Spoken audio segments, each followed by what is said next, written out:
بسم الله الرحمن الرحيم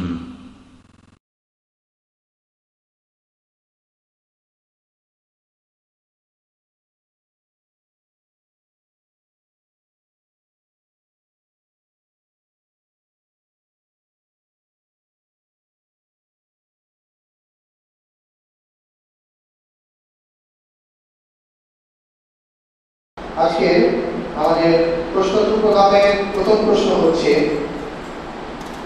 cosmetics ব্যবসা Islamic দৃষ্টিতে কতটুকু জায়েজ?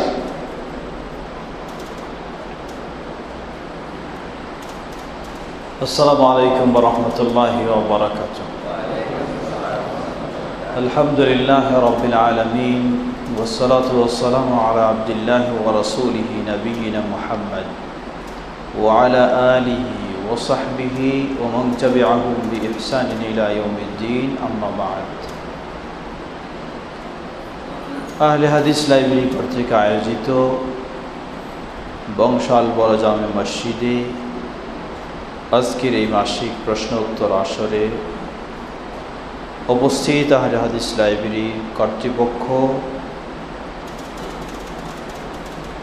সমবেত দিনী ভাই ও পর্দার আড়ালের বোনেরা, আজকের এই প্রশ্ন উত্তর পর্বে ভিন্ন কোনো বিষয়ের আমাদের আলোচনা নেই, সরাসরি আমরা প্রশ্ন উত্তর পর্বে যাচ্ছি। চেষ্টা করব সাধ্য অনুযায়ী কোরআন ও সহিহ সুন্নাহর আলোকে যে বিষয়টি জানা রয়েছে সে বিষয়ের সঠিক জবাব দেওয়া। প্রশ্ন করেছেন আমাদের একজন, কসমেটিক্স ব্যবসা এর বিধান কি?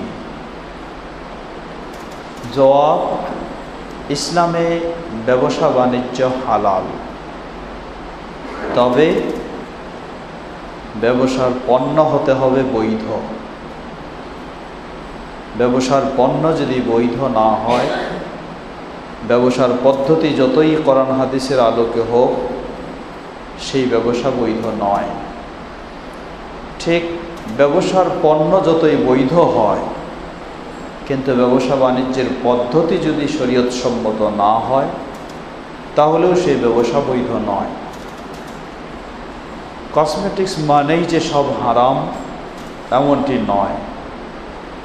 যিনি কসমেটিক্স ব্যবসা করবেন, দোকান দেবেন, তার এই দোকানে যদি বৈধ সামগ্রী থাকে, যেগুলি ব্যবহার করা শরীয়ত অনুমতি দিয়েছে, সম্মতি রয়েছে, তাহলে বৈধ হবে। আর যদি হারাম নিষিদ্ধ যেগুলি শরীয়তে, এমনগুলি সে বেচা কেনা করে, তাহলে সেটি অবৈধ হবে। মোট কথা, তার পণ্যের হুকুমের উপরেই তার এই ব্যবসার হুকুম নির্ভরশীল। পণ্য যদি বৈধ হয় তাহলে ব্যবসা বৈধ, পণ্য যদি হারাম হয় তাহলে ব্যবসা হারাম। কসমেটিক্স আমরা বললাম, একটা ভেজলিন ব্যবহার করা হয়, এটাও কসমেটিক্সের মধ্যে অন্তর্ভুক্ত। এই জন্য সবগুলিকে ঢালাওভাবে হারামও বলা যাবে না, সবগুলিকে ঢালাওভাবে হালালও বলা যাবে না। আপনাকে চিন্তা করতে হবে কোন বিষয়টা হালাল এবং হারাম, জেনে সেটার আপনি ব্যবসা হালাল হলে করবেন, হারাম হলে বর্জন করবেন। আল্লাহু আ'লাম। মাশাআল্লাহ, আমি শ্রোতা ভাইদের বিশ্বাস করছি, আমরা একটু কাছে এসে বসি, যাতে করে বাংলার যে ভাইরা আছে তাদের করে দেখে এসে সরাসরি শোনা সুবিধা হয়। আমাদের পরবর্তী প্রশ্ন হচ্ছে, বিধর্মীয় লোকদের থেকে কোনো উপহার বা আর্থিক সাহায্য দেওয়া যাবে কি? অমুসলিম বিধর্মী থেকে কোনো উপহার বা আর্থিক সাহায্য, আর্থিক সাহায্য কোনো ব্যক্তি যদি তার ব্যক্তির প্রয়োজনে হয়ে থাকে, তাহলে অসহায় হলে সেই অমুসলিম যদি তার উপরে এই সাহায্য দেওয়ার মাধ্যমে তাকে প্রভাব খাটিয়ে তার উপরে তার ধর্ম চাপায় দেওয়ার চেষ্টা না করে, তাহলে নিতে পারে। ঠিক উপহারের ক্ষেত্রেও বিষয়টা একই। রাসূল সাল্লাল্লাহু আলাইহি ওয়াসাল্লামের কাছে অমুসলিম নেতারা উপহার দিয়েছে, রাসূল সাল্লাল্লাহু আলাইহি ওয়াসাল্লাম সেটাকে গ্রহণ করেছেন। এই শর্ত যেন এখানে দুটো দিক থাকবে। যদি ইসলাম ক্ষতিগ্রস্ত হওয়ার, ঈমান ক্ষতিগ্রস্ত হওয়ার আশঙ্কা থাকে তাহলে বৈধ হবে না। আর যদি এমন হয় যে সেটা গ্রহণ করার মাধ্যমে হতে পারে তার সাথে সম্পর্ক সুন্দর হয়ে তাকেই আমি ইসলামের দিকে আকৃষ্ট করব, তাহলে বৈধ হবে। আল্লাহু আ'লাম। মাশাআল্লাহ। পরবর্তী প্রশ্ন হচ্ছে, যারা রাসূলের সুন্নাত মানে না তারা যদি আমাদের বন্ধু হয়ে থাকে বা আত্মীয়র মতো হয়ে থাকে, তাহলে তাদের সাথে কি সম্পর্ক রাখা যাবে বা তাদের সাথে সম্পর্ক ছিন্ন করে দিতে হবে? রাসূলের সুন্নাত মানে না, সুন্নাত মানে না, রাসূল সাল্লাল্লাহু আলাইহি ওয়াসাল্লামের সুন্নাহ যারা মানে না তাদের সাথে সম্পর্ক কিভাবে হতে পারে? একজন মুসলিম আরেকজন মুসলিমের সাথে সম্পর্ক রাখবে, মূল সম্পর্ক হচ্ছে ঈমানি সম্পর্ক। তবে ঈমানি সম্পর্ক ছাড়াও আরও একটি সম্পর্ক রয়েছে, সেটি হলো রক্তীয় সম্পর্ক, আত্মীয়তার সম্পর্ক। তবে প্রাধান্য পাবে ঈমানের সম্পর্ক। সাধারণ পরিচিত, বন্ধু বান্ধব, সহকর্মী, সহপাঠী, বিভিন্ন এদের সাথে সম্পর্কটা মূলত হবে ঈমানি সম্পর্ক। তার মাঝে যতটুকু যেই ধরনের ঈমান রয়েছে আপনি তার সাথে সেই ধরনের সেই রকমই সম্পর্ক রাখবেন। রাসূল সাল্লাল্লাহু আলাইহি ওয়াসাল্লামের সুন্নাহকে কেউ যদি জেনে বুঝে এটাকে প্রত্যাখ্যান করে, জেনে বুঝে ইচ্ছাকৃতভাবে প্রত্যাখ্যান করে, তাহলে প্রথমে তার কাছে চেষ্টা করতে হবে কোরআন এবং সুন্নাহর দলিল এর মাধ্যমে এবং বিজ্ঞ ভালো ব্যক্তির মাধ্যমে তার কাছে বিষয়গুলিকে উপস্থাপন করা। যদি এর পরেও সে এগুলিকে প্রত্যাখ্যান করে তার গোরামিবশত, বিদ্বেষবশত, তাহলে তার তো ইসলামেই ঠিক থাকার কথা নয়, তার ঈমানেই ঠিক থাকার কথা নয়। বিশেষ করে স্পষ্ট প্রমাণিত হওয়ার পরেও কেউ যদি জানার বোঝার পরেও রাসূল সাল্লাল্লাহু আলাইহি ওয়াসাল্লামের সুন্নাহকে প্রত্যাখ্যান করে অস্বীকৃতিমূলক, তাহলে সে মুসলিম হতে পারবে না, সে মুমিনই নয়। অতএব ঈমানি সম্পর্ক তার সাথে কোনো আর সুযোগ নেই। আর যদি এমন হয় কোনো ব্যক্তি আসলে সে ইসলামের গুরুত্ব দেয়, কিন্তু মাযহাবী ফাঁদে পড়ার কারণে সে কিছু বিষয়গুলিকে মনে করছে এগুলি আপনাদের আর এগুলি আমাদের, এই ধরনের অবস্থাটা যদি তার হয় তাহলে এ কারণে তাকে বর্জন করা যাবে না। বরং এই জন্য তার কাছে আমরা বললাম যে কোরআন এবং সুন্নাহর দলিলের আলোকে সঠিক বিষয়গুলি ভালোভাবে উপস্থাপন করে তাকে বোঝানোর চেষ্টা করতে হবে। যদি ঠিক হয়ে যায় আলহামদুলিল্লাহ, যদি ঠিক না হয় তাকে পূর্ণ কাফেরও ঘোষণা দেওয়া যাচ্ছে না, তাহলে যতটুকু তার মাঝে ভালো ততটুকু আপনার তার সাথে সম্পর্ক থাকবে। আল্লাহু তাআলা আ'লাম। মাশাআল্লাহ। প্রশ্ন হচ্ছে, মজি অর্থাৎ বীর্য স্তর অংশ যদি হাফ প্যান্ট নিজের পরবর্তীতে ফুল প্যান্টে লাগে তাহলে কি ফুল প্যান্ট ধুতে হবে? প্রশ্ন ছিল মজি। মজি অর্থ বীর্য নয়, মজি ভিন্ন জিনিস, বীর্য ভিন্ন জিনিস। মজি এটাও আরবি শব্দ, আর বীর্য এর আরবি শব্দ হলো মনি। মজি বলা হয় সাধারণত উত্তেজিত হয়ে বীর্যপাতের পূর্বেই যে সাদা আটা জাতীয় বের হয় এটাকে বলা হয় মজি। এই মজি বিল ইত্তেফাক সকলেই একমত এটা হলো নাপাক। অতএব যে জায়গায় যেখানে এই মজি লাগবে আপনাকে সে জায়গাটা অবশ্যই ধুয়ে ফেলতে হবে। আর মনি হচ্ছে বীর্য। এই বীর্য পাক না নাপাক এ নিয়ে ইখতিলাফ রয়েছে। তবে রাসূল সাল্লাল্লাহু আলাইহি ওয়াসাল্লাম এর কাপড়ে সেই মণি বা বীর্য লেগে গেলে সেটি যখন শুকায় যেত, উম্মুল মুমিনিন আয়েশা রাদিয়াল্লাহু আনহা সেটা নখ দিয়ে এইভাবে তুলে ফেল দিতেন। এটা এরপরে ধুইতেন এমন প্রমাণ পাওয়া যায় না। এজন্য অনেকেই বলেন যে মণি যেটা, বীর্য যেটা, এটা নাপাক নয়, এটা নাপাক স্পষ্ট কোনো দলিলও বলছে না। এবং রাসূল সাল্লাল্লাহু আলাইহি ওয়াসাল্লামের কাপড়ের এই অবস্থা থেকে বোঝা যায় যে সেই কাপড় দিয়ে তিনি সালাত আদায় করেছেন, যেটাতে শুধু নখ দিয়ে খোঁটা দিয়ে তুলে ফেলেছেন, সেই কাপড় দিয়ে তিনি সালাত আদায় করেছেন। তো মজি এটা নাপাক, সেটা অবশ্যই ধুইতে হবে।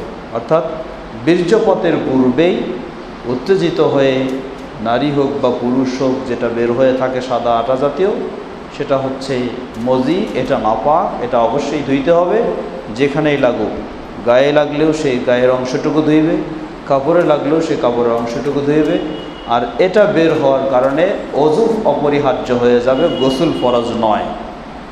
আর মনি বের হওয়ার কারণে অর্থাৎ বীর্যপাত ঘটার কারণে, চাই সেটা মিলনজনিত কারণে হোক, অথবা উত্তেজিত হয়ে বীর্যপাত হোক, অথবা স্বপ্নদোষের মাধ্যমে হোক, সে কারণে গোসল ফরজ হবে, তাকে গোসল করতে হবে। এখন একটা কথা কেউ বলতে পারে যে যেটার কারণে গোসল ফরজ হবে সেটা পাক নয়, নাপাক নয়, এটা আবার কেমন কথা? জবাব, কোনটা নাপাক আর কোনটা পাক এটা আপনার আমার বিবেক দিয়ে নির্ধারণ করতে পারবো না। কোনটা পাক আর কোনটা নাপাক সেটা নির্ধারণ করব শরীয়তের দলিলের আলোকে। শরীয়তের দলিল যদি স্পষ্ট কোনোটাকে পাক বলে, নাপাক বলে, সেটাকে নাপাক বলতে হবে, যদিও সেটা আপনার আমার বিবেক নাও বলে থাকে। আর শরীয়তের দলিল যে জিনিসটাকে নাপাক বলে ঘোষণা দেয়নি, আপনার আমার বিবেক বললেও সেটাকে নাপাক বলতে পারবো না। আল্লাহু তাআলা আ'লাম। মাশাআল্লাহ। প্রশ্ন হচ্ছে, জুমার সালাতের আগে কোনো সুন্নাত সালাত করা যাবে কি? জুমার সালাতের আগে সালাত হচ্ছে, আল্লাহ রাসূল সাল্লাল্লাহু আলাইহি ওয়াসাল্লাম বলেন, যখন কোনো মুসল্লি জুমার দিন মসজিদে প্রবেশ করবে, ইউসাল্লি মা কুতিবা লাহ আও ইউসাল্লি মা কুদ্দিরা লাহ, সে সালাত আদায় করবে যত তার সম্ভব হবে। তবে কতক্ষণ? যতক্ষণ না মেম্বারে ইমাম দাঁড়িয়ে যায়।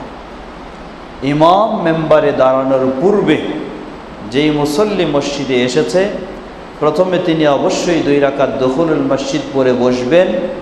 এরপর যদি সময় পান 2 রাকাত করে 2, 4, 6, 8, 10, 12 পড়বে, তাতে অসুবিধা নেই। তবে কোনো নির্দিষ্ট ধরাবাঁধা তার জন্য সালাত নেই। ধরাবাঁধা নির্দিষ্ট তার জন্য সালাত হলো 2 রাকাত দুখুলুল মসজিদ। এই 2 রাকাত দুখুলুল মসজিদ পড়ে সে তেলাওয়াত করতে পারে, দোয়া দুরূদ তাসবিহ তাহলিলে ব্যস্ত থাকতে পারে, অথবা এই 2 রাকাত পড়ার পর কিছু তেলাওয়াত করলো, আবার 2 রাকাত পড়লো, আবার কিছু তেলাওয়াত করলো, আবার 2 রাকাত পড়লো। এভাবে ইমাম মেম্বারে দাঁড়ানোর পূর্ব পর্যন্ত তার এই ইবাদত চলবে। প্রচলিত সমাজে যে কাবলাল জুমা 4 রাকাত বলা হয়, রাসূল সাল্লাল্লাহু আলাইহি ওয়াসাল্লাম থেকে এটি কখনোই সহিহভাবে প্রমাণিত নয়। আল্লাহু তাআলা আ'লাম। মাশাআল্লাহ। পরবর্তী প্রশ্ন হচ্ছে, এক আহলে হাদিস ভাই সালাতের জন্য একটি বিশেষ মাজার টাইপের টুপি ব্যবহার করে, সেটি কি বৈধ? একটি বিশেষ মাজার টাইপের, অর্থাৎ মাজার মানে। প্রশ্ন করেছেন যে আমাদের একজন আহলে হাদিস ভাই তিনি এমন একটা টুপি ব্যবহার করেন যেই টুপিটা বিশেষ এক মাজারপন্থীরা ব্যবহার করে থাকে। জবাব, আপনি যখনই জানবেন যে এই পোশাকটা বা এই টুপিটা বেদাতি সমাজ বা অন্য কেউ ব্যবহার করে, তাহলে অবশ্যই আপনার জন্য উচিত, অপরিহার্য সেটাকে বর্জন করা। আল্লাহ রাসূল সাল্লাল্লাহু আলাইহি ওয়াসাল্লাম বলেন, মান তাশাব্বাহা বিকাউমিন ফাহুয়া মিনহুম। আপনি যদি বেদাতীদের সাথে, মাজারপন্থীদের সাথে আপনার পোশাক দিয়ে, আপনার টুপি দিয়ে সাদৃশ্য স্থাপন করে থাকেন, তাহলে আপনিও তাদের মধ্যে গণ্য হবেন বলে আল্লাহ রাসূল সাল্লাল্লাহু আলাইহি ওয়াসাল্লাম বলেছেন। সুতরাং অবশ্যই আপনাকে সেটাকে বর্জন করতে হবে। কোনো বেদাতি বা মাজারপন্থী বা কবর পূজারী যেই পোশাক বা যেই ধরনের ব্যবহার করে থাকে সেটাকে অবশ্যই আপনাকে বর্জন করতে হবে, যেন মানুষও আপনাকে তাদের মতো মনে করতে না পারে। আর রাসূল সাল্লাল্লাহু আলাইহি ওয়াসাল্লাম তো বলেই দিয়েছেন, আপনি তাদের জেনে বুঝে তাদের সাথে সাদৃশ্য রাখলে তাদের মতোই হবেন। উপরন্তু আরও একটি দিক, আপনি যেন এর মাধ্যমে প্রমাণ করতে চাচ্ছেন আপনি তাদের বিষয়টাকেই পছন্দ করেন, তাদের সাথে আপনার আন্তরিক সম্পর্ক রয়েছে, তাহলে আপনি কোথায় আহলুল হাদিস, কোথায় আপনার সহিহ সঠিকতার প্রমাণ কোথায়? আপনাকে অবশ্যই সুন্নাহ বিরোধী যেটা, সহিহ আকীদার বিরোধী যেটা, তাওহীদ বিরোধী যেটা, সেটাকে ঘৃণা করতে হবে, এটা আপনার জন্য ফরজ। তাহলে আপনি কিভাবে সেটাকে পছন্দ করতে পারেন? তাই অবশ্যই আপনাকে সেটা বর্জন করতে হবে। আল্লাহু তাআলা আ'লাম। প্রশ্ন হচ্ছে, মুসাফা করার সঠিক নিয়ম কি এবং এক্ষেত্রে কি কোনো দোয়া করতে হয়? মুসাফা করার সঠিক নিয়ম হলো, মুসাফা হবে দুই হাতে। আবার কেউ বলবেন যে দুই হাতে কেমনে, এক হাতে করে আসি। হ্যাঁ, মুসাফা দুই হাতে হবে, চার হাতে নয়। মুসাফা হবে দুই হাতে, চার হাতে নয়। আপনার এক হাত, আমার এক হাত, কয় হাত? দুই হাতে হবে মুসাফা। এক হাত দিয়ে কখনো মুসাফা হয় না। মুসাফা হবে দুই হাতে, চার হাতে নয়।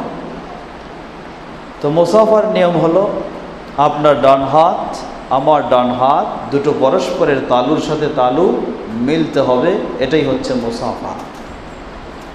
মুসাফার প্রথম কাজ হচ্ছে সালাম বিনিময় করা, সালামের পরেই হবে মুসাফা। মুসাফা আমাদের সমাজে অনেক পদ্ধতি রয়েছে। কেউ মুসাফা করে শক্ত করে ঝাঁকি মারে, কেউ বলে যত ঝাঁকি তত নেকি।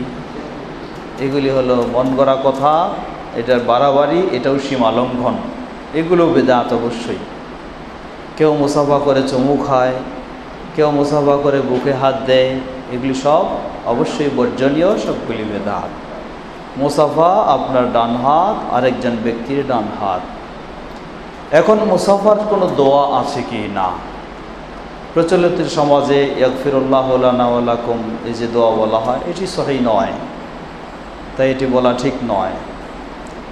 তাহলে আমাদের কিছু কিছু লেখক লিখেছেন নাহমাদুল্লাহ ওয়া নাস্তাগফির, এটার কি অবস্থা? জবাব, এই দোয়াটাও কোনো হাদিসে প্রমাণিত নেই, সরাসরি দোয়া হিসাবে প্রমাণিত নেই। এটা যারা লিখেছেন তারা একটা হাদিসকে চিন্তা করে এই দোয়াটা তৈরি করে লিখেছেন। সেটা কি হাদিসে বলা হয়েছে, যখন দুজন মুসলিম পরস্পরে মুসাফা করবে, আল্লাহর প্রশংসা করবে, আল্লাহর কাছে ক্ষমা চাইবে, তারা পৃথক হওয়ার পূর্বেই আল্লাহ তাদেরকে ক্ষমা করে দেবেন। তো এই হাদিস থেকে নাহমাদুল্লাহ ওয়া নাস্তাগফিরু শব্দগুলি বের করে এই দোয়া দেওয়া হয়েছে। এখানে দুটো দিক, মূলত এই হাদিসটিও এর মাঝেও কিছু দুর্বলতা রয়েছে, তাহলে এই হাদিস দিয়ে দোয়া তৈরি করাটাও সঠিক হবে না।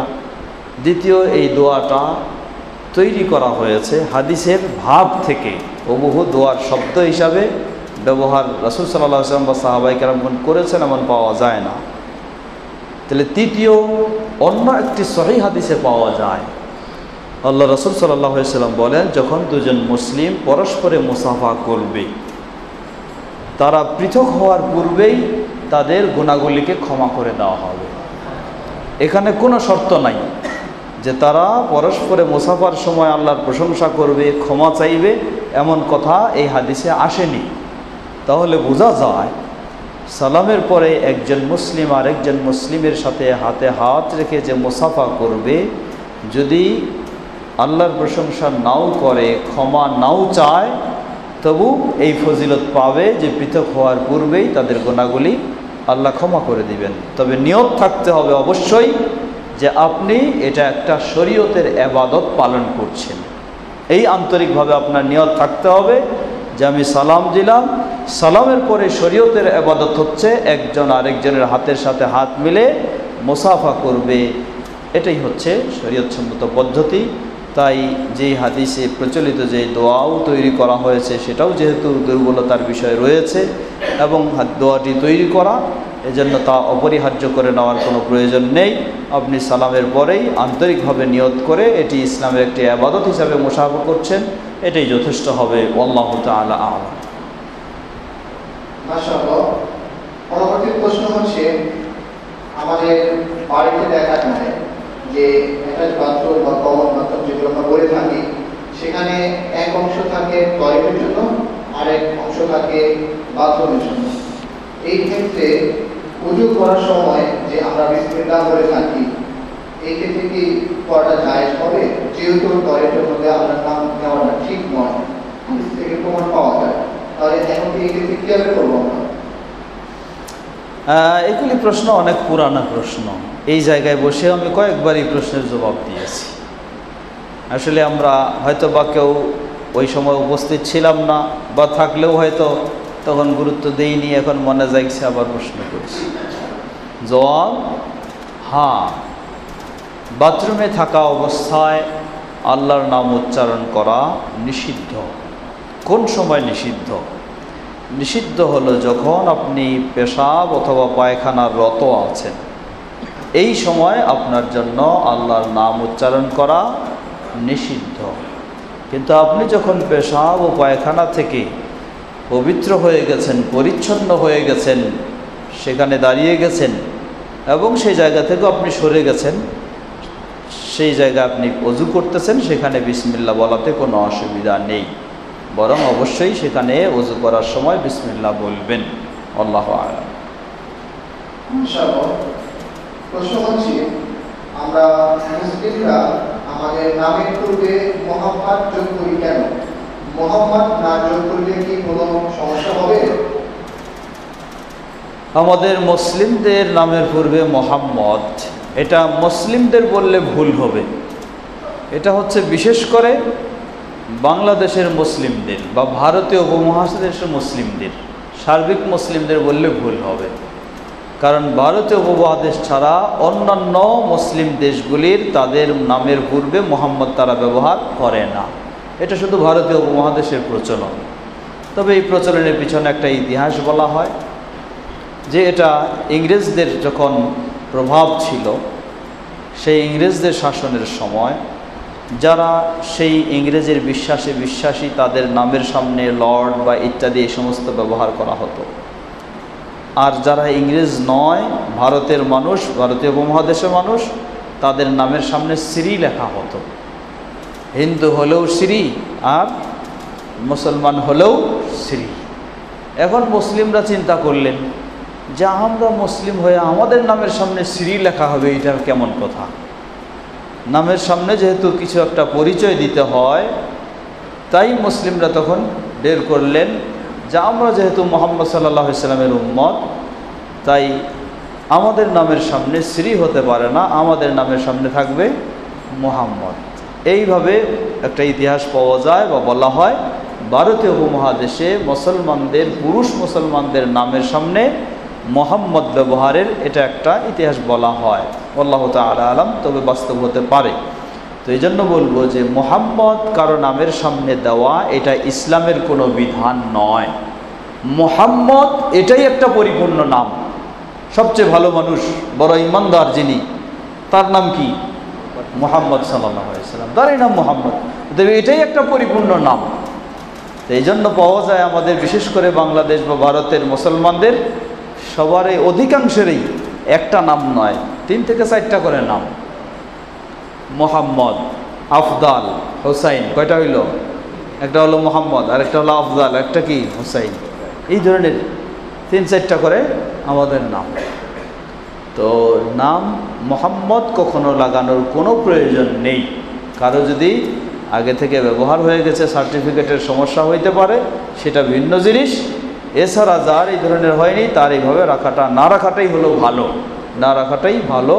আপনি হয় পূর্ণ মোহাম্মদ কারো নাম রাখবেন, কারো নাম আহমদ রাখবেন, কারো নাম যাই রাখেন, আগে মোহাম্মদ দেওয়ার কোনো প্রয়োজন নেই। আল্লাহ তাআলা আলাম।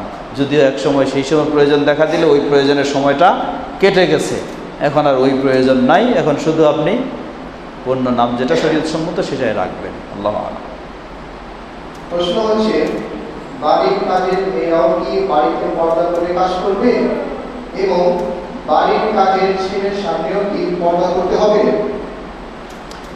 বাড়ির কাজের মেয়ে অবশ্যই বাড়িতে যদি ওই ধরনের পুরুষ ব্যক্তি থাকে তাহলে তার সামনে অবশ্যই সে পর্দার আড়ালেই কাজ করবে।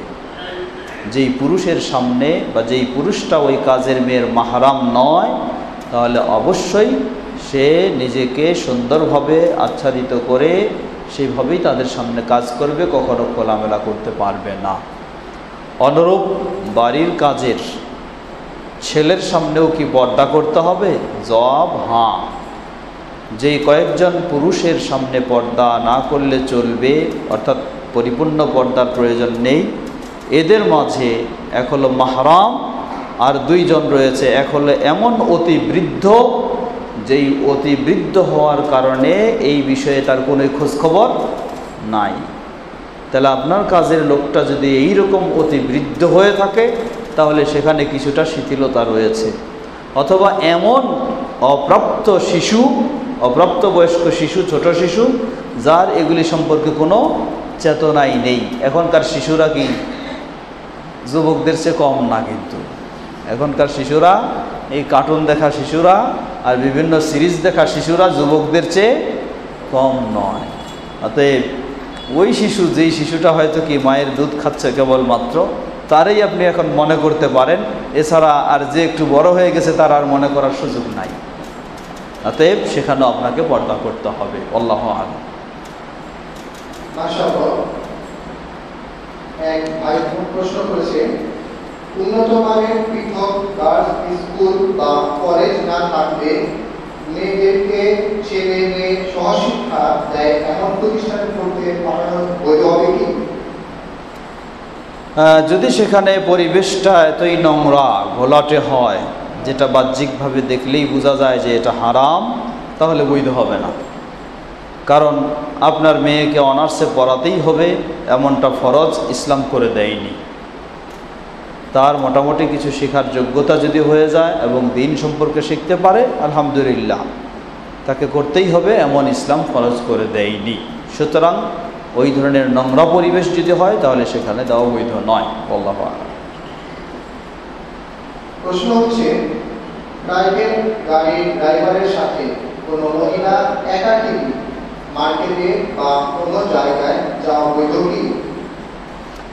না, বৈধ নয়। বৈধ নয়। যদি এমার্জেন্সি কোনো বিষয় না হয় তাহলে বৈধ নয়। মাশাআল্লাহ। প্রশ্ন হচ্ছে, আগামী কয়েকদিন পরে আসছে পয়লা বৈশাখ। এই পয়লা বৈশাখ কেন্দ্র করে আমাদের বাঙালিদের মাঝে এবং আমাদের দেশে অনেক ধরনের অনুষ্ঠান করা হয়ে থাকে। এই অনুষ্ঠানগুলোর ক্ষেত্রে মুসলিম হিসেবে আমাদের করণীয় ও বর্জনীয় কি? এটা একটি প্রশ্ন শুধু নয়, এটা একটি বিশাল বা বড় ধরনের আলোচনার বিষয়বস্তু। ইউটিউবে পাবেন এ বিষয়ে আমার দীর্ঘ আলোচনাও রয়েছে। নববর্ষ, ইসলামিক দৃষ্টিতে নববর্ষ উদযাপন, ইউটিউবে আলোচনা, বক্তব্যও পাবেন এবং ওয়েবসাইটে লিখিত দীর্ঘ আলোচনা পাবেন। সেটা জেনে নেওয়ার চেষ্টা করবেন যারা পাবেন। সংক্ষিপ্তভাবে বলতে চাই যে কোনো নববর্ষ উদযাপন ইসলামের বিধান নয়, না ইংরেজি না বাংলা, এমনকি হিজরি নববর্ষও ইসলামে উদযাপনের কোনো বিধান নেই। সুতরাং নববর্ষ উদযাপন মানেই হলো ইসলামে তা অবৈধ কাজ, নিষিদ্ধ। ইংরেজি নববর্ষ উদযাপন হলো খ্রিস্টানদের অনুসরণ, আর বাংলা নববর্ষ উদযাপন হলো মুশরিকদের, প্রতিমা পূজারীদের অনুসরণ। সুতরাং দুটোই নিষিদ্ধ, কোনো মুসলিমের জন্য বৈধ হতে পারে না। এই নববর্ষকে কেন্দ্র করে বিশেষ কোনো আকীদা পোষণ করা এই দিনে আনন্দ ফুর্তি করলে, ভালো খেলে, ভালো চললে গোটা বছর চলতে পারবো, এটা শিরক। এই নববর্ষকে কেন্দ্র করে বিশেষ পোশাক পরিধান করা, এটাও অবশ্যই মুশরিকদের অনুসরণ হিসাবে সেটি অবশ্যই হারাম। এই নববর্ষকে কেন্দ্র করে সেই পান্তা এবং ইলিশ খাওয়া ও খাওয়ার আয়োজন করা, এটাও হারাম। কারণ এটি মুসলিমদের কালচার নয়, এটি হলো মুশরিকদের কালচার। আপনি মুসলিম হয়ে মুশরিকদের কালচারকে পছন্দ করবেন ও পালন করবেন, এটি আপনার জন্য বৈধ নয়। এই নববর্ষকে কেন্দ্র করে বিভিন্ন মেলায় যাওয়া ও অংশগ্রহণ করা, সেটিও অবৈধ, নিষিদ্ধ। এই নববর্ষকে কেন্দ্র করে আপনার ছেলে মেয়েকে বিশেষ কিছু পোশাক তৈরি করে দিবেন, আরও করবেন, এগুলি কখনোই একটিও বৈধ নয়।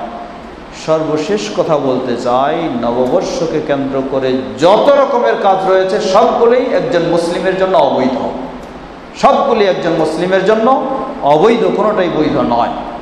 তাই প্রতিটি মুসলিম নিজেকে, নিজের পরিবারের সকল সদস্যদেরকে জাহান্নাম থেকে বাঁচানোর জন্য এই সমস্ত অপকর্ম, অপসংস্কৃতি এবং মুশরিকদের অনুসরণ থেকে বিরত থাকতেই হবে, এটা ফরজ। আল্লাহ তৌফিক আমাদের সকলকে সে তৌফিক দান করুন। প্রশ্ন হচ্ছে, আরবি শিক্ষককে কোনো স্যালারি অর্থাৎ বেতন দেওয়া যাবে কি? বাংলা শিক্ষককে দেওয়া যাবে, আর আরবি শিক্ষককে দেওয়া যাবে না, তাই না? এটাই হলো আমাদের চিন্তা। হ্যাঁ, ইংলিশ শিক্ষককে দেওয়া যাবে, আর আরবি শিখাবে, ওইটা আর দেওয়া যাবে না। অবশ্যই দেওয়া যাবে, দিতে হবে, কেন দিবেন না? বরং ইংলিশ শিক্ষককে আপনি যত দেবেন তার চেয়ে ডবল আপনাকে দিতে হবে আরবি শিক্ষককে, ডবল দিতে হবে। তাহলে আপনি আরবির মূল্যায়ন করেছেন, ইসলামের মূল্যায়ন করেছেন। আর আপনি ওখানে ইচ্ছা মতো দিবেন, প্রয়োজন মতো দিবেন, আর কেউ আপনাকে কোরআন শিখাবে, দিন শিখাবে, একে কোনো সম্মান করবেন না। এখানে আপনি মাসআলা খুঁজবেন, তাই না? এখানে মাসআলা খুঁজে ওখানে মাসআলার প্রয়োজন নাই। অবশ্যই যে আপনাকে দিন শিখাবে, এর আপনার পিছনে যে সময় ব্যয় করবে, এজন্য তাকে সেই সময়টার মূল্যায়ন করতে হবে। এটা কোরআন বিক্রি করছে না আপনার কাছে, বরং কোরআন শিক্ষা দিয়ে পয়সা নেওয়া এটা অবশ্যই বৈধ। কোরআন খতম দিয়ে পয়সা নেওয়া বৈধ নয়। কোরআন খতম দিয়ে পয়সা নেওয়া বৈধ নয়, এটা বিদআতি কাজ। কিন্তু কোরআন শিক্ষা নেওয়া দেওয়া এটি অপরিহার্য কাজ, অতএব এটি শরীয়তসম্মত কাজ। আর এই কাজের পিছনে যে সময় দেবে, এজন্য আপনাকে অবশ্যই তাকে মূল্যায়ন করতে হবে, তাকে পারিশ্রমিক দিতে হবে। সেই পারিশ্রমিক প্রয়োজনে আপনার জন্য এই ইংরেজি, গণিত যারা শিখাবে তার চেয়ে বেশি আপনাকে দিতে হবে। তাহলে আপনি ইসলামকে ভালোবাসেন, ইসলামকে পছন্দ করেন, ইসলামকে গুরুত্ব দেন, এটাই প্রমাণ হবে। আল্লাহ আমাদের এই গুরুত্ব দেওয়ারই তৌফিক দান করুন। প্রশ্ন হচ্ছে, বিতর সালাতে হাত তুলে মুনাজাত করা যাবে কি? বেতর সালাতে দোয়া কুনুত পড়া, দোয়া কুনুত কখন পড়ব? জবাব, রুকুর আগে কুনুত পড়াটাই হচ্ছে বলিষ্ঠ প্রমাণ, এবং এটাই হচ্ছে সবচেয়ে বেশি নির্ভরযোগ্য। রুকুর আগে যদি আপনি পড়েন, তাহলে আপনি হাত বাঁধা অবস্থায় সূরা ফাতিহা পাঠ করে, অন্য সূরা পাঠ করে, কোনো নতুন তাকবীর ছাড়াই সেইভাবেই আপনি দোয়া কুনুত পাঠ করে তাকবীর দিয়ে রুকুতে যাবেন। আর রুকুর পরে যদি আপনি পড়েন, সেটিও পড়া জায়েজ রয়েছে, যেটি কোনো সাহাবী থেকে প্রমাণিত। সেই ক্ষেত্রে আপনি হাত তুলে রুকুর পরে দোয়া কুনুত পড়লে হাত তুলে পড়তে পারেন, সেটি সাহাবীদের থেকে প্রমাণিত।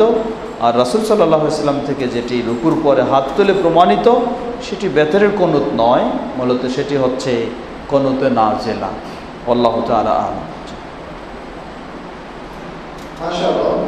প্রশ্ন হচ্ছে, তাসাহুদ পাঠ করার সময় আমাদের দৃষ্টি কোথায় থাকবে, এবং ওই ক্ষেত্রে আমরা যখন শাহাদাত আঙ্গুল উঠানামা করি, সেটা কিভাবে করতে হবে, সঠিক নিয়ম কি? তাশাহুদের বৈঠকে দৃষ্টি থাকতে পারে দুই জায়গায়। এক হলো ডান হাতের যে আঙ্গুল আপনি নড়াচড়া করছেন সেদিকেও দৃষ্টি যেতে পারে, তবে মাথা ঘুরবে না, শুধু দৃষ্টিটাই সরবে। অথবা আপনার দৃষ্টি থাকতে পারে সেজদার জায়গায়, দুটোতেই থাকতে পারে। দ্বিতীয় বিষয়, তাশাহুদের বৈঠকে বাম হাতটা আপনার এভাবে হাঁটুর উপরে অথবা রানের উপরে সোজা বিছানো থাকবে, আর ডান হাতটা আপনার মুষ্টিবদ্ধ থাকবে। এই তিনটে আঙ্গুল এবং বৃদ্ধা আঙ্গুল সহ মুষ্টিবদ্ধ থাকবে, আর এই শাহাদত আঙ্গুল সেটি দাঁড় করা থাকবে। এরপরে আপনি হালকাভাবে এই শাহাদত আঙ্গুলটিকে নড়াচড়া করবেন। আমাদের কেউ নড়াচড়া এমন শুরু করে মনে হয় তুফান মিল শুরু করে দিয়েছে। না, এত বেশি করা ঠিক নয়। আল্লাহ রাসূল সাল্লাল্লাহু আলাইহি ওয়াসাল্লাম কানা ইউহাররিকুহা, নড়াচড়া করতেন।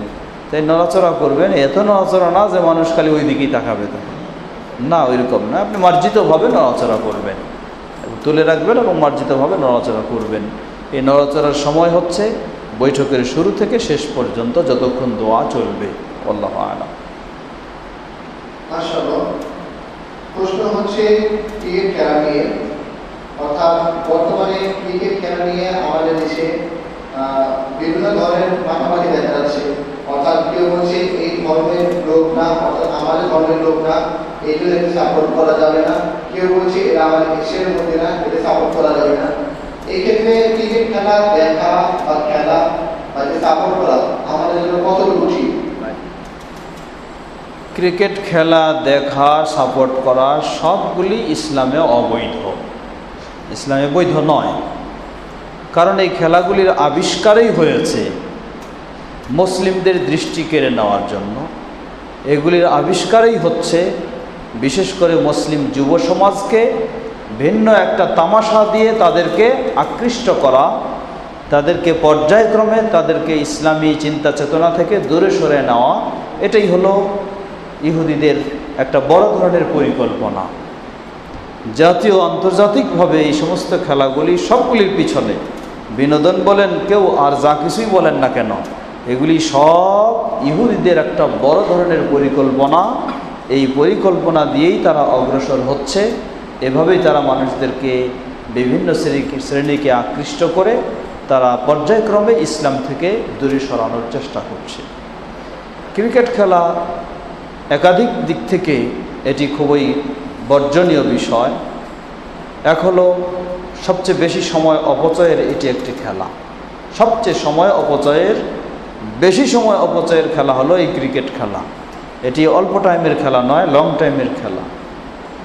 এই খেলা যখন চলে, যিনি খেল প্রিয় তিনি যদিও নিয়মিত জামাতের সাথেও সালাত আদায় করে, খেল যখন গভীরে যাচ্ছে তখন সেই জামাত কেন তার সালাতও ছুটে যাচ্ছে। এই খেলা আপনার সময় অপচয় করছে। অপচয়কারী হচ্ছে শয়তানের শত্রু না বন্ধু? বন্ধু, ভাই। অতএব আপনাকে শয়তানের সাথে সম্পৃক্ত করে দিচ্ছে এই খেলা। এটা একটা এখন জুয়া খেলা। এই ক্রিকেট খেলা এখন একটা বড় ধরনের জুয়া খেলায় পরিণত হয়েছে। আন্তর্জাতিকভাবে যে ক্রিকেট খেলা, এটা একটা বড় ধরনের জুয়া খেলায় পরিণত হয়েছে। আর জুয়া খেলা এটা তো অবশ্যই ইসলামে হারাম। যেই কাজটা ইসলামে হারাম সেটা দেখা হারাম, সেটার পিছনে সময় ব্যয় করা হারাম, সেটার পিছনে ব্যস্ত হওয়া হারাম, সেটার পিছনে উল্লাসিত হওয়া হারাম, সেটার কাজে আনন্দিত হওয়া হারাম, সেটাকে সাপোর্ট করা হারাম। সব দিক দিয়ে আপনি যদি কমপক্ষে বেশি চিন্তা করার দরকার নাই। এখন ক্রিকেট খেলাটা একটা জুয়া খেলায় রূপান্তরিত হয়েছে। জুয়া খেলা দেখা কার জন্য হালাল রয়েছে? জুয়া খেলায় সময় দেওয়া কার জন্য হালাল রয়েছে? কখনো নয়। অতএব এটি কোনো মুসলিমের জন্য বৈধ হতে পারে না। এটা গেল এক। দ্বিতীয়, কোন দেশকে সাপোর্ট করবেন? আমরা বললাম প্রথমেই যে সব কিছু থেকে আপনাকে মুক্ত হতে হবে।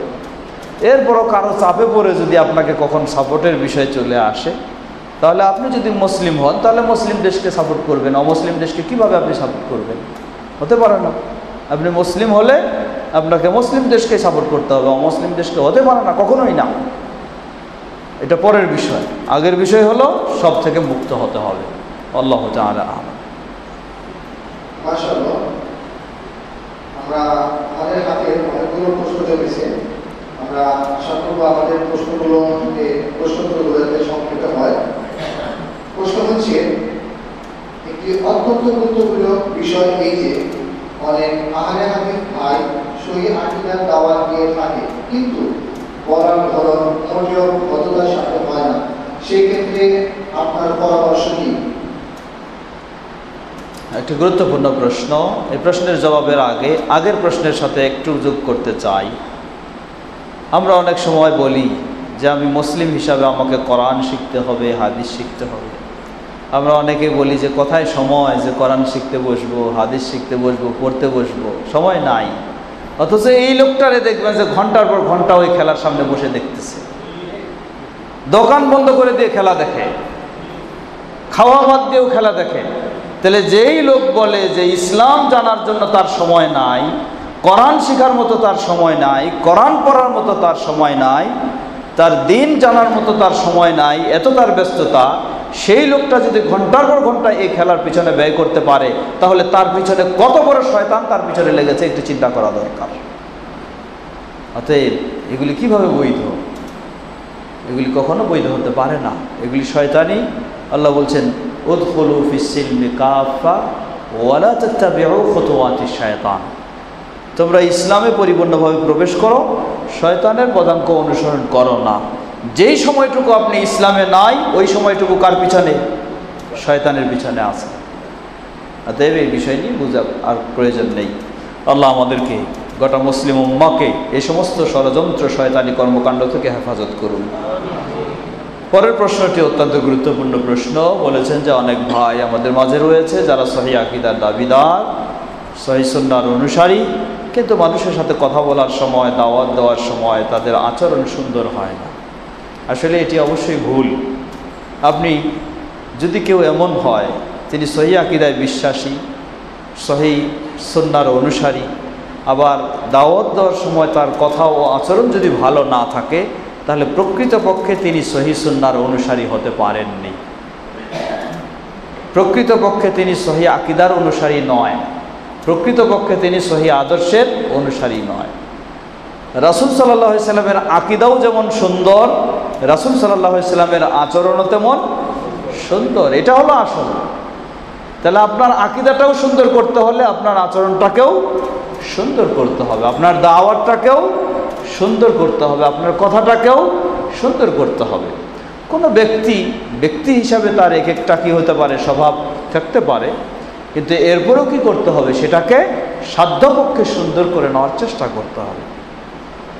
এরপরও একটু বলবো, একটু আপনি ভাববেন, আপনি একজন মানুষকে সহিহ আকীদার দাওয়াত দিচ্ছেন, সহিহ সুন্নাহর দাওয়াত দিচ্ছেন, সুন্দর আদর্শের দাওয়াত দিচ্ছেন, কিন্তু আপনার আচরণটার মধ্যে যদি সুন্দর না হয়, তাহলে কি সুন্দরের দিকে দাওয়াত দিলেন আপনি? আপনার আচরণটাকে আগে সুন্দর করুন, আপনার তো ঘাটতিটা রয়েছে। তো এই জন্য অবশ্যই রাসূল সাল্লাল্লাহু আলাইহি ওয়াসাল্লাম তিনি অন্যায়ের সবচেয়ে বড় প্রতিবাদী ছিলেন। অন্যায়ের সবচেয়ে বড় প্রতিবাদী, তার চেয়ে কেউ বড় প্রতিবাদী হতে পারে না। কিন্তু এরপরও তার আচরণটা কি দেখুন। উপস্থিত পর্দার আড়ালের বোনেরাও আছেন, হাদিস সহিহ বুখারী মুসলিম এর হাদিস। উম্মুল মুমিনিন আয়েশা রাদিয়াল্লাহু আনহা বলছেন যে রাসূল সাল্লাল্লাহু আলাইহি ওয়াসাল্লাম তার ঘরে আছেন। আয়েশা রাদিয়াল্লাহু আনহার ঘরে হঠাৎ কয়েকজন ইহুদি রাসূল সাল্লাল্লাহু আলাইহি ওয়াসাল্লামের কাছে সাক্ষাতের জন্য আসলো। প্রথমে অনুমতি চাইল, অনুমতি দিলেন, দিনের স্বার্থে অনুমতি দিলেন। তারা ভিতরে ঢুকেই সালাম দিল, বলল আসসালামু আলাইকুম। কি বলল? আসসালামু আলাইকুম, আসসালানা, আসসালামু আলাইকুম। এর অর্থ হলো আপনার ধ্বংস হোক, আপনি ধ্বংস হন, এই সালাম দিল, এই কায়দায় সালাম দিল। রাসূল সাল্লাল্লাহু আলাইহি ওয়াসাল্লাম তো বুঝেছেন, জবাব দিলেন ওয়া আলাইকুম। তারপর কথাবার্তা হলো, যা হওয়ার। তারা চলে গেল। তারা চলে গেলেই আয়েশা রাদিয়াল্লাহু আনহা রাগে ফায়ার একেবারে শুরু করে দিলেন তাদেরকে লানত বর্ষা, আল্লাহ তাদেরকে লানত করুক, অভিশাপ হোক, গজব হোক, অমুক তমুক, অনেক কিছু শুরু করলেন। রাসূল সাল্লাল্লাহু আলাইহি ওয়াসাল্লাম আয়েশা রাদিয়াল্লাহু আনহা বলছেন, হে আয়েশা, কেন তুমি এরকম করছো? আয়েশা রাদিয়াল্লাহু আনহা এত রেগে গেলেন, রাসূল সাল্লাল্লাহু আলাইহি ওয়াসাল্লামের উপর এখন রাগ ঝাড়তেছেন। কেন আপনি শোনেননি? কি বললো তারা? মানে এত রেগে গেছেন, রাসূল সাল্লামকেও আর ভালোভাবে কথা বলছেন না, রাসূল সাল্লাল্লাহু আলাইহি সাল্লামকেও ধমকের সুরে কথা বলছেন। রাসূল সাল্লাল্লাহু আলাইহি সাল্লাম বললেন, হে আয়েশা, তুমি কি শুনোনি আমি কি বলেছি? বললেন, জেনে রাখো, ইন্নাল্লাহা রাফিকুন ওয়া ইউহিব্বুর রিফকা। বললেন, হে আয়েশা, তারা আমাকে বলেছে আপনার ধ্বংস হোক। আমি কি বলেছি? আমি বলেছি ওয়া আলাইকুম, মানে তোমাদেরও ধ্বংস হোক। শেষ, জবাব দিয়ে দিছি। আমি গালিও দিতে হয়নি, খারাপ ভাষাও বলতে হয়নি, তাদের সাথে তর্ক ঝগড়াও করতে হয়নি, আমি তো তাদের সমানে জবাব দিয়ে দিছি। আর তাদেরটার চেয়ে আমারটা কি হবে? বেশি কাজে লাগবে। তাদের দোয়া আল্লাহর কাছে কবুল হবে না, কিন্তু আমার দোয়া কবুল হবে। তো যা বলার আমি তো সব কিছু শেষ করে ফেলছি, আর রাগ করার কিছু নেই। বললেন, হে আয়েশা, জেনে রাখো, ইন্নাল্লাহা রাফিকুন, আল্লাহ হলেন নম্র ভদ্র, ওয়া ইউহিব্বুর রিফকা, আল্লাহ নম্রতা ভদ্রতা পছন্দ করেন। যে এটা হচ্ছে আল্লাহ রাসূল সাল্লাল্লাহু আলাইহি সাল্লামের শিক্ষা। এখানে দুটো দিক পাওয়া যায়। তা হলো, কেউ হয়তো আবার অনেকের চিন্তা আছে কি খালি উল্টাভাবে দলিল নেয়, কি নেয়? উল্টাভাবে দলিল নেয়। কেউ এখানে এটাও দলিল নিতে পারে যে আয়েশা রাদিয়াল্লাহু আনহা যদি রেখে যেতে পারেন আমি রাখতে পারবো না কেন? এই উল্টাও দলিল নিতে পারে না। আল্লাহ রাসূল সাল্লাল্লাহু আলাইহি সাল্লাম আয়েশা রাদিয়াল্লাহু আনহার বিষয়টাকে কি করেননি? সমর্থন করেননি, বরং তাকে কি করলেন? শিক্ষা দিলেন, তাকে আরো বুঝালেন। তো সুতরাং আপনি সহি কথা বলবেন, সহি আকীদার, আপনার আচরণটাও হতে হবে সুন্দর। অনেক সময় দেখবেন আপনি খুব বুক ভরা আবেগ নিয়ে কথা বলছেন, এর কারণ একটা আছে। কেন এরকম হয়? এর কারণ আছে। ভিতরে বেশি একটু ইমানের তেজ বেশি, তো এজন্য নিজেকে কন্ট্রোলে রাখতে পারে না। তাই কি বলতে গিয়ে কি বলে ফেলে, কি করতে গিয়ে কি করে ফেলে, এই হয়ে যায়। এত অস্থির হওয়ার কিছুই নেই। হতে পারে আপনার এই রূঢ় আচরণের কারণে যেই লোকটা কিছু শুনতো এ আর শুনবেও না, যেই লোকটা কিছু বুঝতে চাইতো এ আর বুঝবেও না। আর আপনি যদি রাসূল সাল্লাল্লাহু আলাইহি সাল্লামের উপদেশের আলোকে তাকে সুন্দর ভদ্র নম্রভাবে বলেন, তাহলে কি হবে? হয়তো উপস্থিত সে আপনার কথাটা গ্রহণ করবে না, কিন্তু কোনো এক সময় সে চিন্তা করবে যে সে আমাকে এত সুন্দরভাবে বুঝালো, এত সুন্দরভাবে কথা বলল, আমি এটা কেন চিন্তা করব না? এটাও তার কোনো এক সময় ভিতরে চিন্তা এসে আপনার ওই পুরানো কথাটাই সে গ্রহণ করার চেষ্টা করবে। অতএব রাসূল সাল্লাল্লাহু আলাইহি ওয়াসাল্লাম আল্লাহ এটাই বলেছেন, লাকাদ কানা লাকুম ফি রাসূলিল্লাহি উসওয়াতুন হাসানাহ। আপনি কার সুন্নাহ মানেন? যদি রাসূল সাল্লাল্লাহু আলাইহি ওয়াসাল্লামের সুন্নাহ মানেন, তাহলে আপনার এই চড়াও হওয়া চলবে না, আপনার এই উগ্রপন্থী হওয়া চলবে না, আপনার রূঢ় ভাব হওয়া চলবে না। আপনাকে অবশ্যই নম্র ভদ্র হতে হবে এবং এই পরিচয় নিতে হবে, সেটা যেই হই না কেন। আল্লাহ আমাদের সকলকেই সহি কথাও মানব, সহি কথাও প্রচার করব, সেটা সহি পদ্ধতিতেও যেন হয় সেটাও আমরা চেষ্টা করব। আল্লাহ আমাদের তৌফিক দান করুন। আসসালামু আলাইকুম। ওয়ালাইকুম আসসালাম। প্রশ্ন হচ্ছে, জাতীয় পতাকা কিংবা জাতীয় সঙ্গীতের সম্মানে দাঁড়ানোর বিধান কি? কোন প্রতিষ্ঠানে যদি দাঁড়ানো বাধ্যতামূলক হয় সেক্ষেত্রে করণীয় কি? শরীয়তের দৃষ্টিকোণ থেকে দাঁড়ানোর বিধান বৈধ নয়, এটি নিষিদ্ধ। অতএব কোনো প্রেক্ষাপট পরিবেশে যদি এরকম কেউ বাধ্য হয়ে থাকে, তাহলে সাধ্যপক্ষে তাকে সেটা থেকে এড়িয়ে চলার চেষ্টা করতে হবে। যদি এমন পর্যায়ে চলে যায় যে যদি না হয় তাহলে তারে শেষ করে দেওয়া হবে, এই পর্যায়েও যদি চলে যায়, তাহলে সেখানে সেটাকে মেনে নেওয়াটাই হলো সবচেয়ে ভালো ইমানের পরিচয়। তবে তার জন্য সুযোগ রয়েছে, ইল্লা মান উকরিহা ওয়া কলবুহু মুতমাইন্নুম বিল ঈমান। যদি কেউ বাধ্য হয়ে উপায় নেই, জান বাঁচা না বাঁচবে না, তাহলে হয়তো উপস্থিত দেখালো, কিন্তু আন্তরিকভাবে এটাকে ঘৃণা করে ভিতরে সেটাকে প্রতিবাদ করে ঈমানটাকে ধারণ করবে। এটা হলো ওই শেষ পর্যায়ে। পারতপক্ষে সেগুলি এড়িয়ে চলতে হবে অবশ্যই। আল্লাহু আ'লাম। পরবর্তী প্রশ্ন, ছবিযুক্ত জামা পরে সালাত আদায় করার বিধান কি? ছবি প্রকাশ্যে রাখা নিষিদ্ধ, বিশেষ করে উপরে রাখা আরও নিষিদ্ধ। এখন এই সমস্ত জায়গায় সালাতের হুকুম কি? জবাব, যে ঘরে ছবি থাকে এই ধরনের, ইন্নাল মালাইকা লা তাদখুলু বাইতান ফীহি সুওয়ার, যেই ঘরে এরকম ছবি রয়েছে, মূর্তি রয়েছে, প্রতিমা রয়েছে, সেখানে এই রহমতের ফেরেশতারা প্রবেশ করে না। তাই সেই ঘরটি অবশ্যই রহমত মুক্ত, রহমত বঞ্চিত। এখন ওই জায়গায় সালাত হবে কি না? জবাব, যদি তার চেয়ে নিরাপদ জায়গা, ভালো জায়গা না পাওয়া যায়, তাহলে সেখানে হলেও তাকে সালাত আদায় করতে হবে। এটি সালাত বাতিলের সরাসরি কারণ বলা যায় না। আল্লাহু তাআলা আলাম। তাই আমরা বলবো, তার চেয়ে ভালো জায়গা পাইলে সেটা অবশ্যই খুঁজবে। যদি না পেয়ে থাকে, নিরুপায় হয়, তাহলে সেখানেও সালাত আদায় করবে। এতে সালাত বাতিল বলে গণ্য হবে না। আল্লাহু আলাম। নারী পুরুষদের টাইট গেঞ্জি প্যান্ট পরে নামাজ আদায় হবে কি? কি? নারী এবং পুরুষদের টাইট জামা কাপড় পরিধান করে নামাজ আদায় হবে কি? নারী ও পুরুষ টাইট জামা কাপড় পরে সালাত আদায় করা, এর কারণে কয়েকটি সমস্যা হয়। প্রথম সমস্যা হলো, সালাত সে ধীর স্থিরভাবে, সুন্দরভাবে, প্রশান্তির সাথে আদায় করতে পারে না। এমন টাইট প্যান্ট, বসতে বসতে তাকে দুইটা চিন্তা করতে হয়। এক চিন্তা হলো বসতে পারবো কি না, দ্বিতীয় চিন্তা হলো হঠাৎ যদি কোনো দিকে ফেটে যায় তাহলে খবর আছে। এই চিন্তায় তারে ব্যস্ত থাকতে হয়। তাহলে এই ব্যস্ততায় তার সালাত কেমনে ভালো হবে? তো এই জন্য এই ধরনের টাইট ফিট পোশাক পরে এটি কখনো সালাতের জন্য উপযোগী পোশাক নয়। হয়তো আমরা বলতে পারবো না সরাসরি যে এই কারণে তার সালাত বাতিল হয়ে যাবে, এটা বলতে পারছি না, কিন্তু এই ধরনের পোশাক পরে কখনো আত্মতৃপ্তির সাথে সালাত আদায় করা সম্ভব হয় না।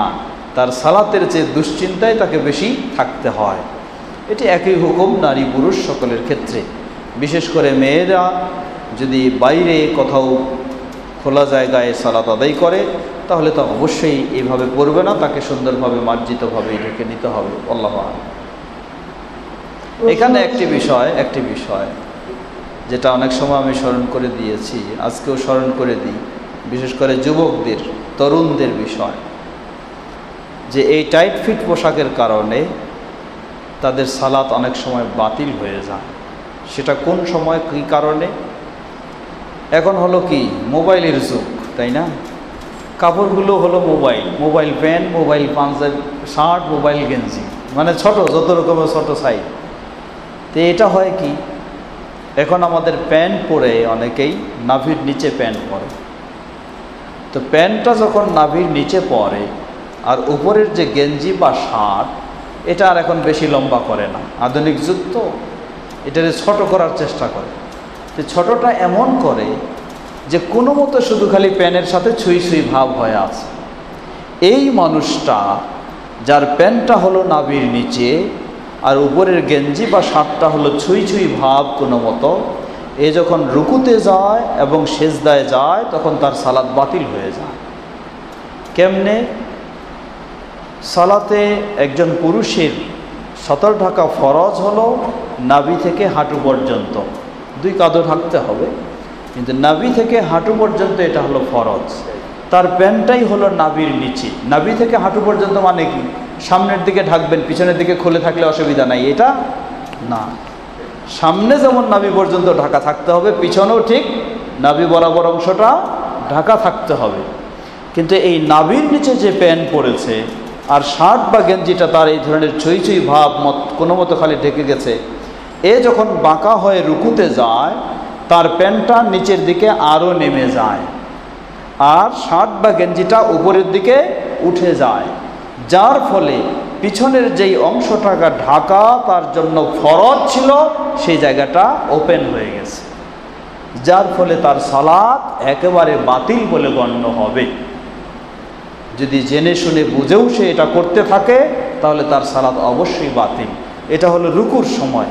এই ব্যক্তিটা আবার যখন কোথায় যাবে, সেজদায় যাবে, তখন প্যান্টটা আরও নিচের দিকে টানবে, পিছনের অংশটা আরও বের হয়ে যাবে, শার্টটা আরও উপরের দিকে চলে যাবে, তখন আরও বেশি অংশটা তার বের হয়ে যাবে, যার ফলে তার সালাত একেবারেই বাতিল হয়ে যাবে। যদি তার ভিতরে অন্য কোনো পোশাক না থাকে, অর্থাৎ সহজ কথা, নাভি বরাবর নিচে পিছনের অংশ যদি এভাবে বের হয়ে যায়, যেখানে কোনো কিছু নেই, গেঞ্জি নেই, আন্ডারওয়্যার নেই, কোনো কিছু নেই, তাহলে তার সালাত বাতিল বলে গণ্য হবে। অতএব যুব শ্রেণীকে এই সমস্ত পোশাক অবশ্যই বর্জন করতে হবে। সেই পোশাকে আমাদেরকে পড়তে হবে যেটা আমি সালাতও সুন্দরভাবে আদায় করতে পারবো, সব জায়গায় মার্জিতভাবে চলতে পারবো। আল্লাহ আমাদের সকলকে, বিশেষ করে যুব সমাজকে এক্ষেত্রে হেদায়েত দান করুন। জি। প্রশ্ন হচ্ছে, মসজিদের মাইক দিয়ে মৃত্যুর ঘোষণা কি দেওয়া বৈধ? কি? মসজিদের মাইক দিয়ে মৃত ব্যক্তির ঘোষণা দেওয়া কি বৈধ? মসজিদের মাইক দিয়ে মৃত ব্যক্তির ঘোষণা দেওয়ার হুকুম কি? জবাব, মসজিদের মাইক দিয়ে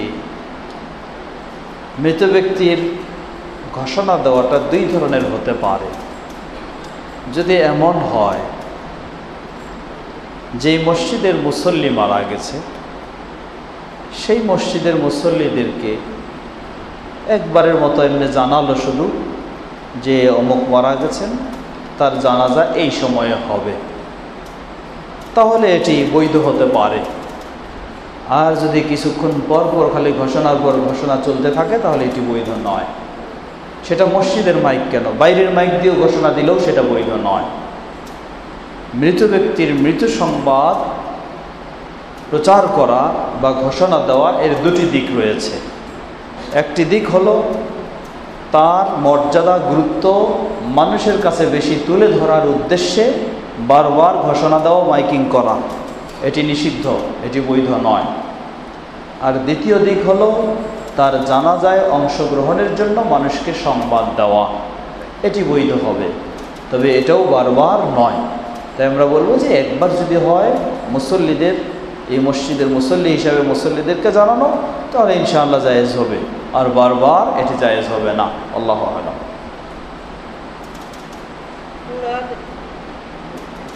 কুরআন এবং সহিহ হাদিসে বলা হয়েছে যে কিয়ামতের দিন 5টি বিষয় হিসাব না নেওয়া পর্যন্ত কেউ কারো পা নাড়াতে সক্ষম হবে না।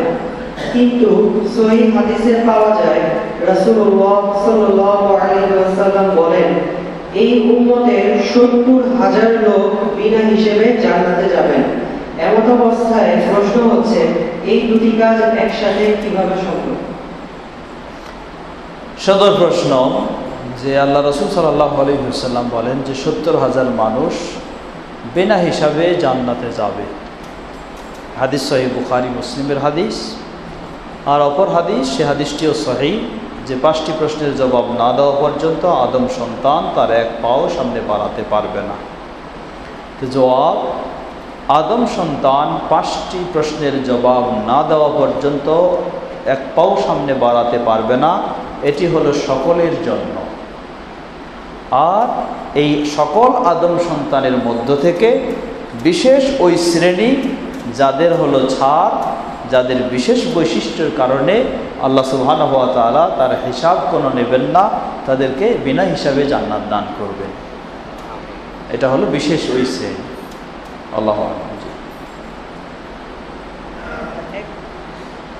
এক ভাই জানতে চেয়েছেন যে আমার ছেলের জন্ম হওয়ার পর আমি ঢাকা ছিলাম, মাকে বলেছিলাম যে 2টি ছাগল আকিকা করার জন্য, কিন্তু তার মা 1টি ছাগল আকিকা করেছেন এবং আরেকটি ছাগল তার মুসলমানিতে আকিকা করার জন্য অবশিষ্ট রেখেছিলেন। এমন অবস্থায় তিনি জানতে চেয়েছেন, সামনে যদি তিনি তার ছেলের মুসলমানি করেন তাহলে কি তিনি বাকি 1টি ছাগল আকিকা করতে পারবেন? জবাব, মুসলমানের কোনো আকিকা নেই। মুসলমানে আবার আকিকা হয় নাকি? আকিকা ছেলে হলে 2টি প্রাণী, 2টি ছাগল। যেহেতু আপনার একটি দেওয়া হয়েছে, একটি হয়নি, আপনার এই অবশিষ্ট কাজ আপনি এখনই পালন করে ফেলবেন। আপনি সুযোগ হলে আগামীকালকেই সেই আকিকার নিয়তে এটাকে জবাই করে ফেলবেন এবং আকিকার প্রাণীর গোশত নিজে খাবেন, দরিদ্রদের খাওয়াবেন, প্রতিবেশীদের। কোনো মুসলমানের জন্য এটাকে কখনো অবশিষ্ট রাখা বৈধ হবে না। আর মুসলমানিকে কেন্দ্র করে কোনো গোশত, ছাগল জবাই করা বা গোশত বিতরণ করাও ইসলামের বিধান নয়।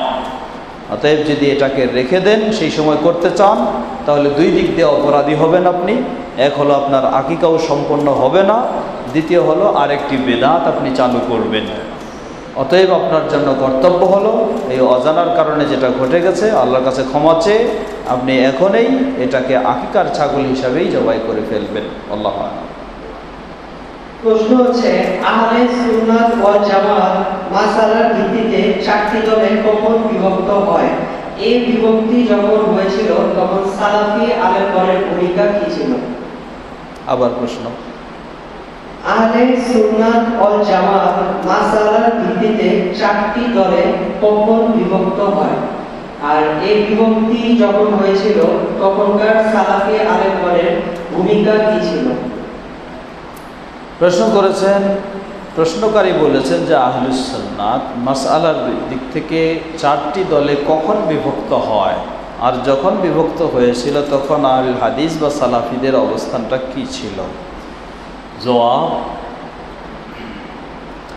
মাসআলার দিক থেকে আহলুস সুন্নাহ কখনোই 4টি দলে বিভক্ত হয়নি। যদিও এখন বলা হচ্ছে যে প্রসিদ্ধ 4টি মাযহাব, এটি মানুষেরা তৈরি করে নিয়েছে, এটি কখনো ইসলামের বিধান নয়, এটি ইসলামের নিয়ম নয়।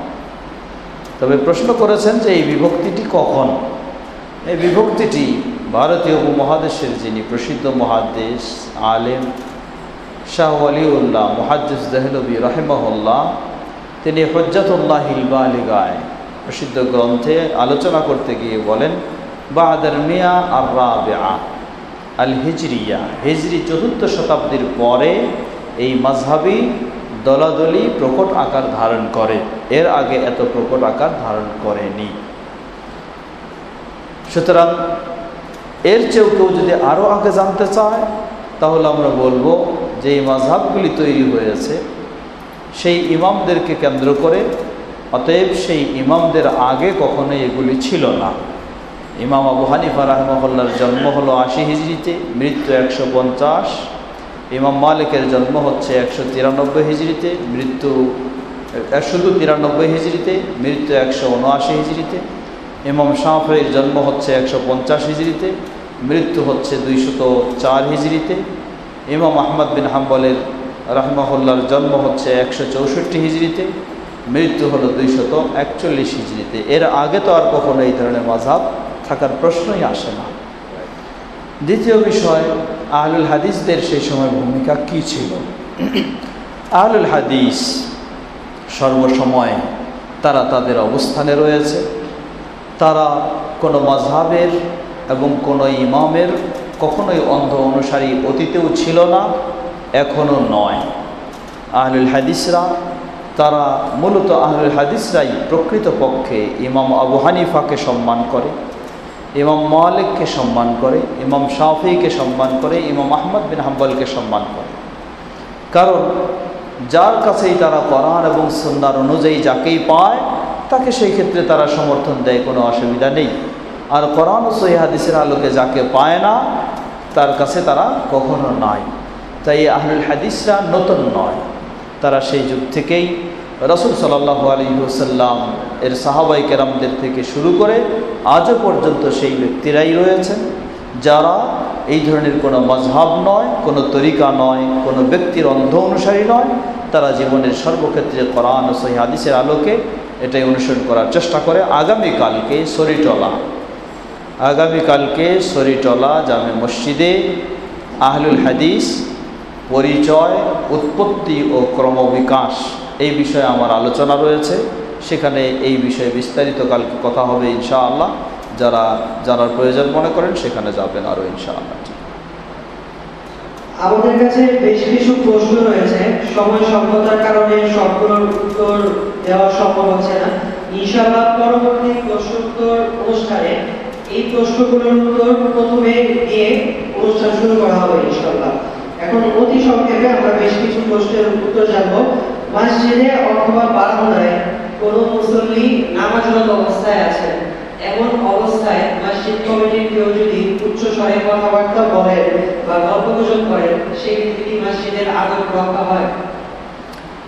মসজিদ কমিটির মসজিদ দেখাশোনার অধিকার রয়েছে। কেউ ক্ষতি করলে তাকে বাধা দেওয়ার ব্যবস্থা নেওয়ার অধিকার রয়েছে। এর অর্থ এই নয় যে মসজিদ কমিটির কারো সালাতের ক্ষতি করার অধিকার রয়েছে এটা নয়। সুতরাং মসজিদে সালাত হবেই, জামাতের সময় হবে, পরেও হতে পারে। তো মসজিদ কমিটির কেউ থাকলে বা আরও কেউ থাকলে, এটা যে কোনোই মসজিদের কথা আমরা বলছি, সেখানে অবশ্যই তাদেরকে লক্ষ্য রাখতে হবে। তাদের গল্পগুজব বা কথাবার্তার কারণে কেউ সালাতে ক্ষতিগ্রস্ত হচ্ছে কি না, এটা অবশ্যই তাদেরকে লক্ষ্য রাখতে হবে। যদি লক্ষ্য না রাখেন, তাদের গল্পগুজব ও কথাবার্তার কারণে কেউ ক্ষতিগ্রস্ত হয়, তাহলে অবশ্যই তারা গুনাহগার হবে। আল্লাহু আ'লাম। এক বোন জানতে চেয়েছেন, আমার বাচ্চার বয়স 2 বছর 3 মাস, এই অবস্থায় কি তাকে বুকের দুধ খাওয়ানো বৈধ হবে? 2 বছর 3 মাস, এর অর্থ বোঝাতে চাচ্ছেন যে 2 বছর পর্যন্ত বাচ্চা দুধ খাবে। 2 বছর অতিক্রম হয়ে গেছে, এখন চলবে কি না? জবাব, একটি সন্তানের অধিকার হলো 2 বছর পর্যন্ত তাকে দুধ খাওয়াতে হবে, এটা তার অধিকার। কিন্তু 2 বছর যদি অতিক্রম করে ফেলে, অন্য কোনো সন্তান না আসে, তাহলে অসুবিধা নেই, সে দুধ খেতে পারে, কোনো অসুবিধা নেই। আল্লাহু আ'লাম। আজকের অনুষ্ঠানের শেষ প্রশ্ন, সেটি হচ্ছে, মৃত ব্যক্তিকে স্বপ্নে দেখলে করণীয় কি? মৃত ব্যক্তিকে স্বপ্নে দেখতে পারে কয়েক কারণে। এক হলো সেই ব্যক্তির বেশি বেশি চিন্তা করার কারণে, অথবা শয়তান মানুষকে বেদাতি বা বিভিন্ন কর্মকাণ্ডে জড়িয়ে দেওয়ার কারণেও সেটি স্বপ্নে দেখাতে পারে। সুতরাং আমরা বলবো যে এই কারণে বিশেষ কোনো করণীয় নেই। আপনি কয়েকটি পরামর্শ দিতে পারি। প্রথম পরামর্শ, সেই ব্যক্তির মতো আপনাকেও মৃত্যুবরণ করতে হবে, অতএব আপনাকে সেটাকে স্মরণ রাখতে হবে, মৃত্যুর প্রস্তুতি নিতে হবে, ঈমানের উপর অটল থাকার চেষ্টা করতে হবে। দ্বিতীয়, সেই ব্যক্তি যদি ঘনিষ্ঠ কেউ হয়ে থাকে, তাহলে তার জন্য বেশি বেশি দোয়া করা, আর সাধ্য অনুযায়ী তার পক্ষ থেকে দান সদকাও করা, এগুলি সাধারণভাবে করা যেতে পারে। কিন্তু এই স্বপ্ন দেখেছে, এই জন্যই বিশেষ করে এটা করতেই হবে এমন কথা নয়। আল্লাহু তাআলা আ'লাম। শেষ করব আজকে তাহলে আমরা এখানে। ঘোষণা আছে? আচ্ছা, ঠিক আছে। আচ্ছা, আমরা এতক্ষণ যাবৎ, আপনাকে উঠবেন না, একটা ঘোষণা আছে, শুনবেন। এতক্ষণ যাবৎ যে কথাগুলি আমরা শুনলাম, সেগুলি যেন ভালোভাবে উপলব্ধি করে আমরা মেনে চলতে পারি। আল্লাহ আমাদের সকলকে সে তৌফিক দান করুন। যারা আজকে সুন্দর আয়োজন করেছেন, আহলে হাদিস লাইব্রেরি কর্তৃপক্ষ, আহলে হাদিস লাইব্রেরির সমাজের সভাপতি সাহেব হাফেজ আইয়ুব সাহেব এখানে উপস্থিত রয়েছেন, এবং দায়িত্বশীলরা, আল্লাহ তাদের সবাইকে জাযায়ে খায়র দান করুন। লাইব্রেরির কর্মকাণ্ডকে আল্লাহ সুবহানাহু ওয়া তাআলা আরও বরকত দান করুন। আজকে আরও অনেকে সহযোগিতা করেছেন, বিশেষ করে তাওহীদ মিডিয়া, তারা এটাকে ধারণ করেছে। এটা আপনারা ইউটিউবে বা বিভিন্ন ওয়েবসাইটেও পাবেন। এই জন্য আল্লাহ তাদেরকেও জাযায়ে খায়র দান করুন। পরিশেষে সবাই যারা ধৈর্য সহকারে শুনেছেন, বসেছেন, আল্লাহ সবাইকে জাযায়ে খায়র দান করুন। যেগুলি শুনলাম কোরআন ও সহিহ সুন্নাহর আলোকে হলে সেগুলি যেন মেনে চলতে পারি, আল্লাহ আমাদের সকলকে সে তৌফিক দান করুন। সুবহানাল্লাহ ওয়া বিহামদিহি, আশহাদু আল্লা ইলাহা ইল্লা আনতা, আস্তাগফিরুকা ওয়া আতুবু ইলাইক।